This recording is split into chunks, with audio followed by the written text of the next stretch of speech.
you consider only yourself? Yes.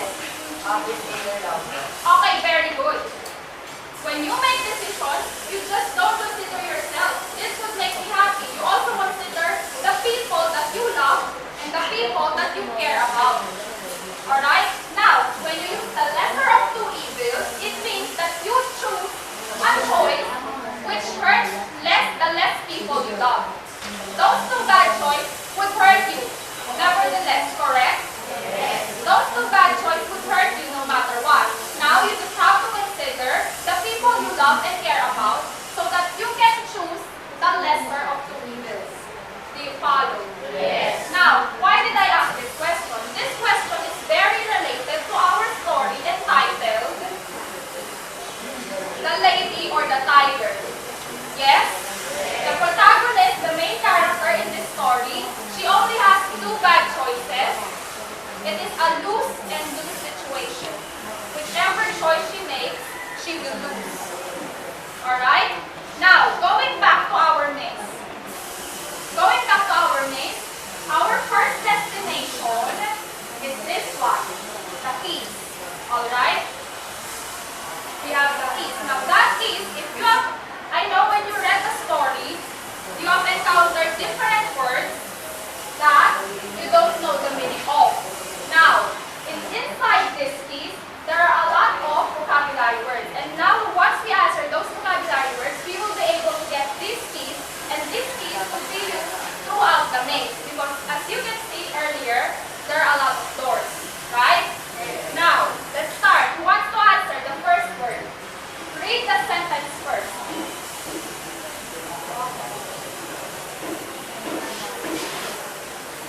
Read the sentence first. Long ago, in the very olden time, there lived a semi-barbaric king. Some of his ideas were progressive, but others not able to copy. What's the answer? Letter B. Alright, correct. The answer is letter B. Rule. Everybody say rule. Rule. Rule. It's not proven. Alright? Next one. Next word. Who wants to answer? Count now. The people needed that to interfere with the sweet network of the planet.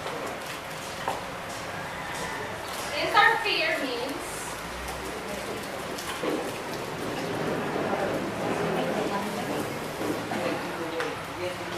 okay, letter B. Correct. Interfere means letter B, get in the way.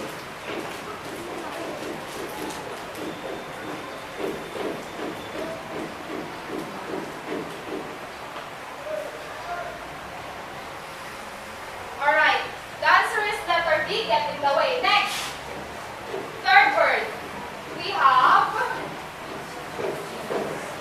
please read the sentence first. Read the sentence first. Right. This was what instrumental to carry out justice. Letter B, perform. Next one. Who wants to answer? Next one. How about this side? Marite. In this kingdom, the common nerve is A. A person who has committed a crime. Ayan. B. A person who does not. Okay, very good. The answer is, a commoner is a person without royal blood. In their kingdom, a person is a commoner if he or she has no royal blood. Now that you've unlocked all the difficulties, last one. Last one. The king pays some people to mourn for the fellow. One.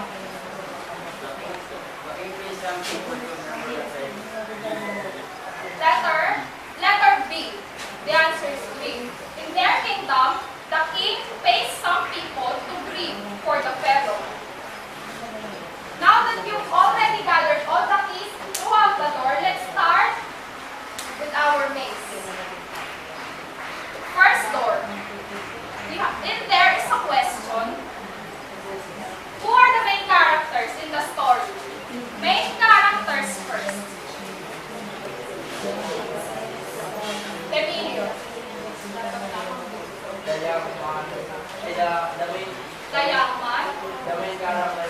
stories, the young man, the lady, and the king. Alright, very good. Those three are the main characters, the young man, the lady, and the king. Now, we have supporting characters. Those are, who are they?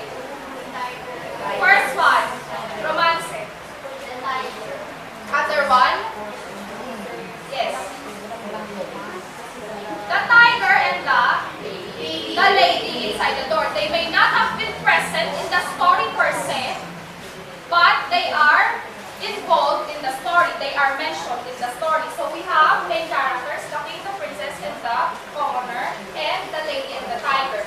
Next door. Describe the king's method of administering justice. Who can describe the king's method of administering justice?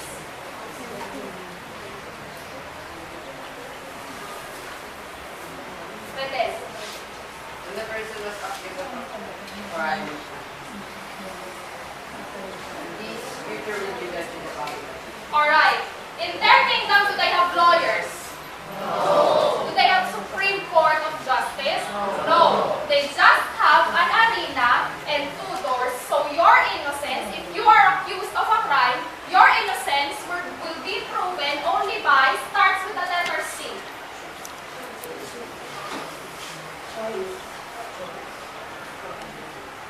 Choice. You won't have any lawyer to support your argument. You only decide your own choice by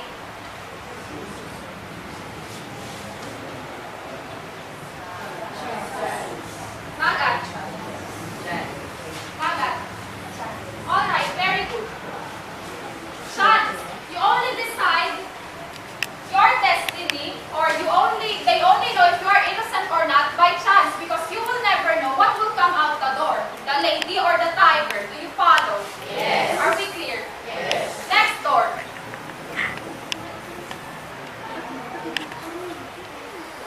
Did the princess like the lady while being chosen for her lover's trial? Yes, Isha. Because the princess is a jealous person, because she didn't want to leave the men, or the young men with another lady.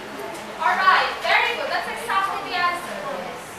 She doesn't like the lady chosen for her lover's trial because she is a jealous person.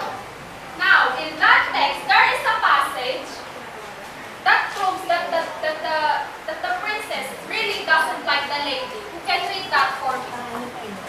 In that text, there is a passage. Yes, I'll do it. Behind that side door.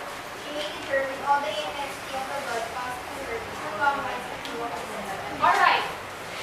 The princess did not like the lady because she is already seeing that lady giving looks and talking to the commoner. And the princess already thinks that that lady likes her lover. That's why she doesn't want that lady for her lover. She doesn't want that lady to be the one behind that door. Clear?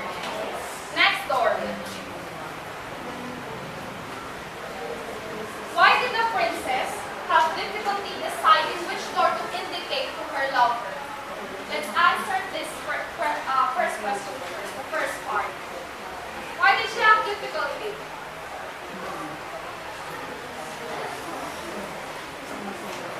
Okay. Because if she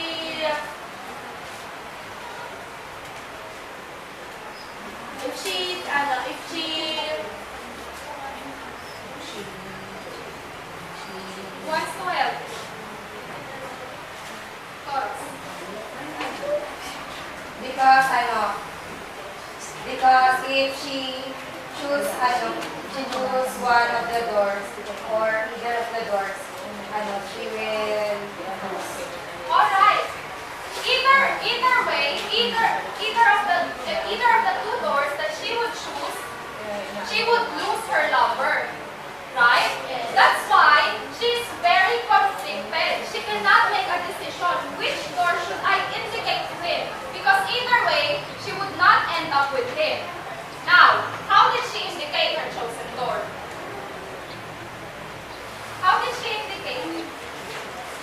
did she pointed it to her lover?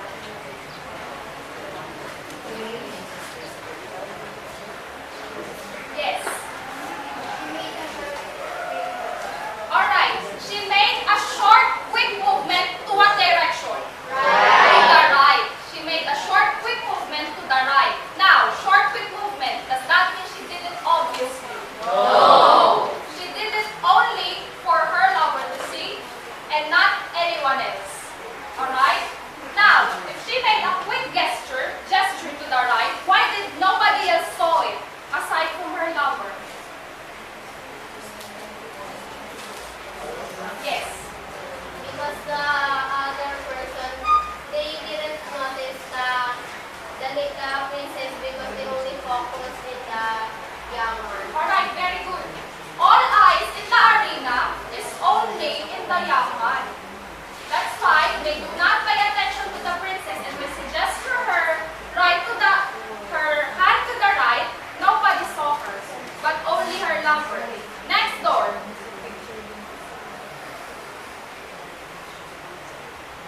Based on the text, can you infer that polygamy is legal in the kingdom? Who knows anything about polygamy? Polygamy, other hands. Polygamy. You have that in your science subject. We have monogamy and we have polygamy. When we say monogamy, you have only one partner at a time. How about polygamy? When we say polygamy, raise your hand. Who wants to answer? Sal. In the polygamy, you have 2 or more partners. Alright. In polygamy, you can have 2 or more partner at a time. Alright, now, is polygamy legal in their kingdom? Yes. How do you say so? Why do you say so? Why do you say that it's legal? Which part of the text suggests that polygamy is legal in their kingdom? Joman. It is written here that it was not a problem that he might already have a wife and family, or that he might have chosen to marry another woman. Alright, very good. Now, is that stated in the text? Yes. No, I mean, polygamy. Is it stated in the text that polygamy is legal? You just inferred that it is legal because in the text it is said that even though he is married, even though he already has a child or children, even though he loves another woman, he would marry the lady behind the door. Alright? It doesn't matter if he already has a wife. Are we clear? Yes. Next door. What meaning can you infer when the king said that the princess's lover would be punished whichever door he opened? Alright, let's agree first on one thing. Is the princess lover would be punished whichever door he opened? Yes. Why? Why did the king say that? Why do you think so? What do you want? Because even if the young man chose the door that has a tiger, he will be eaten at night. And if he chose the door where there is a young lady, he will be married to that lady and not with his lover. Alright, exactly. Whichever door he opened, the commoner would be punished because if he opened a door and a tiger came out, he would die. Right? He would be eaten by a tiger. How about if he opened the door and a lady came out? He would be married to that lady. And what makes it more painful? Because what makes it more painful? He would be married to a lady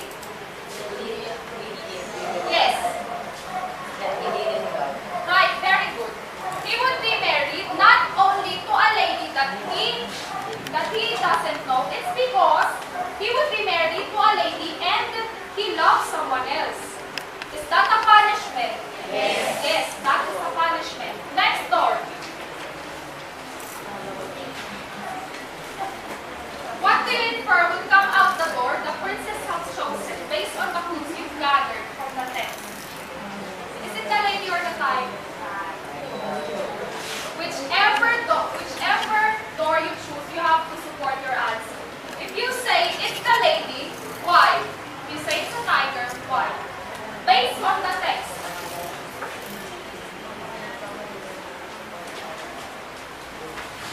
Who says it's the lady? Who thinks it's the lady? Who thinks it's the tiger that would come out that door? Why, Rene? It's okay. Read something from that text that proves your answer. If your answer is that the tiger will come out, read something from that text. But as if it depended upon that half blooded virgin, her soul as a wife under the mark of sadness of vengeance. She had lost him, but who should have him? Alright. In that text, it is said that the princess is hot-blooded. She is short-tempered. So can you actually say that she can handle seeing her lover with someone else? No. Then that proves your answer. How about who thinks that a lady will come out that door? No one? All of you think that the tiger will come out that door? Yes. Alright. How about if a lady, there's also, that text also suggests that a lady may come out. Because, why?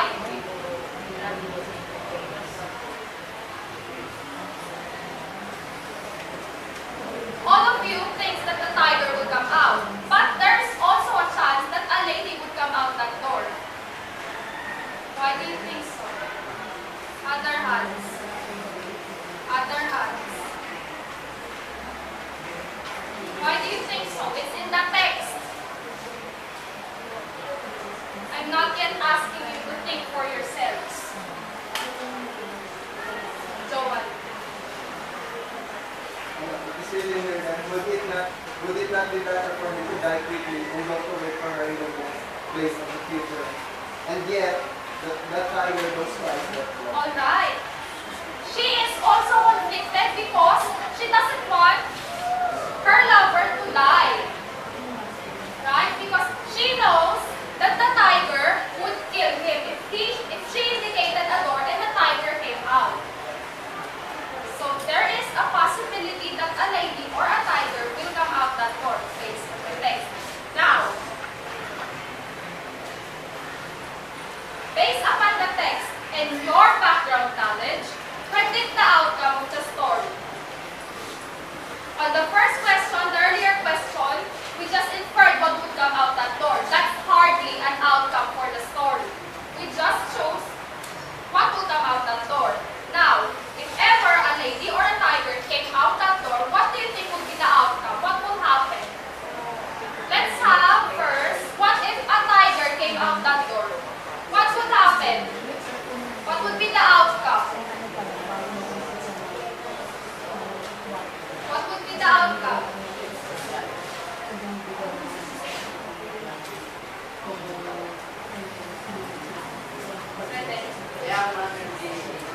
The young man will be eaten, obviously. What else? What do you think? Gal. The princess, will commit suicide. The princess will commit suicide once her lover died. What else? If a tiger came out that door, what do you think will happen aside from the commoner being eaten?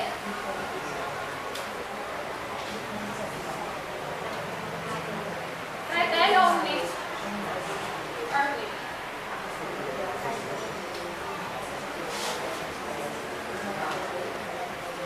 Yes. The king will be happy. What else? What else will happen? Let's happen there. Kaya ang mag-fight and then Okay, that can be an ending, but he would still die. In your background knowledge, yes, tigers eat humans because they are, what do you call that? Carnivores. Now, is it also in your background knowledge that a tiger can be tamed? I know a senator, a politician, whose pets are tigers. Yes or no?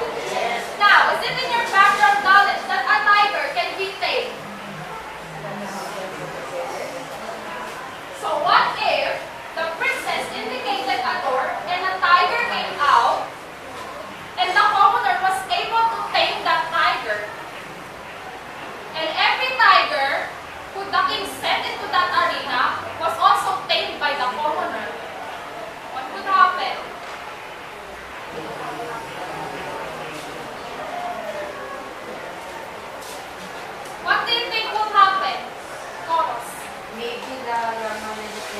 ancient Indian religion.